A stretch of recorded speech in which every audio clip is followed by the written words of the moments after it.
இன்றைக்கி நம்ம கலவை சாதம் ஒன்று பார்க்கலாம். அதுக்கு பிரியாணி இலை சேர்த்துடலாம். பட்டை, கல்பாசி, ஜாதிபத்திரி, அன்னாச்சிப்பூ, லவங்கம் சேர்த்துடலாம். நல்லா ஃப்ரை ஆகட்டும். இப்போ வெங்காயம் சேர்த்துடலாம். நம்ம 3 பெரிய வெங்காயம் சேர்த்துருக்கோம். 2-3 கருவேப்பிலை சேர்த்துடலாம். இல்லை 2 கத்திரிக்காய். சாப்பாட்டுக்கு தேவையான கல்லுப்பு சேர்த்துடலாம். இது நல்லா வதங்கட்டும். இது நல்லா வதங்கணும். வதங்கி ப்ரௌனாக வதங்கட்டும். ப்ரௌனாக வதக்கும் போது அது டேஸ்ட் ரொம்ப நல்லாயிருக்கும். அதுக்குள்ளே நாம் அரைக்க வேண்டிய பொருளை அரைச்சிட்டு வந்துடலாம். நம்ம 3 தக்காளி போதும். 3 தக்காளி எடுத்துருக்கோம். 1/2 கிலோ அரிசி தான் நம்ம போட போகிறோம். இப்போ 3 தக்காளி, பச்சை மிளகாய் 2 போட்டுக்கலாம். இஞ்சி, பூண்டு, 2 ஏலக்காய், கொஞ்சமாக சோம்பு. இப்போ இதை நம்ம அரைச்சிட்டு வந்துடலாம்.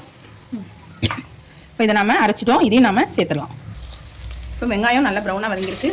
அதில் இந்த அரைச்ச கலவையை சேர்த்துக்கலாம். இதை நல்லா வதக்கி விட்டுடலாம்.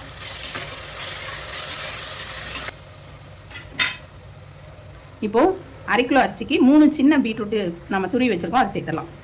இதில் ஒரு மாங்காய், கொஞ்சம் பெரிய சைஸ் ஒரு மாங்காய் துருவி வச்சுருக்கோம். அதையும் சேர்த்துடலாம். இப்போது தேவையான அளவு காரம் சேர்த்துக்கோங்க. இப்போ நம்ம இதில் சாம்பார் பொடி சேர்த்துருக்கோம். இது எல்லாத்தையும் நல்லா கலந்து விட்டுடலாம்.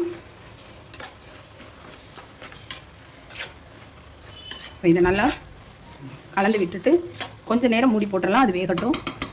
இப்போது அரை பதத்துக்கு நல்லா வெந்திருக்கு. இந்த ஸ்டேஜில் நம்ம தண்ணி ஊற்றிடலாம். 2 டம்ளர் ரைஸ்னா 5 டம்ளர் தண்ணி ஊற்றிருக்கோம்.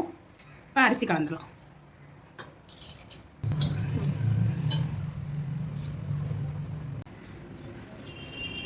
இப்போ இதை நல்லா கலந்து விட்டுலாம்.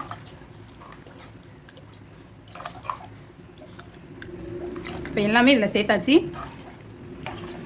எல்லா கலவையும் நல்லா கலந்து விட்டுட்டு மூடி போட்டலாம். ரெடியானவுடனே நம்ம பார்க்கலாம்.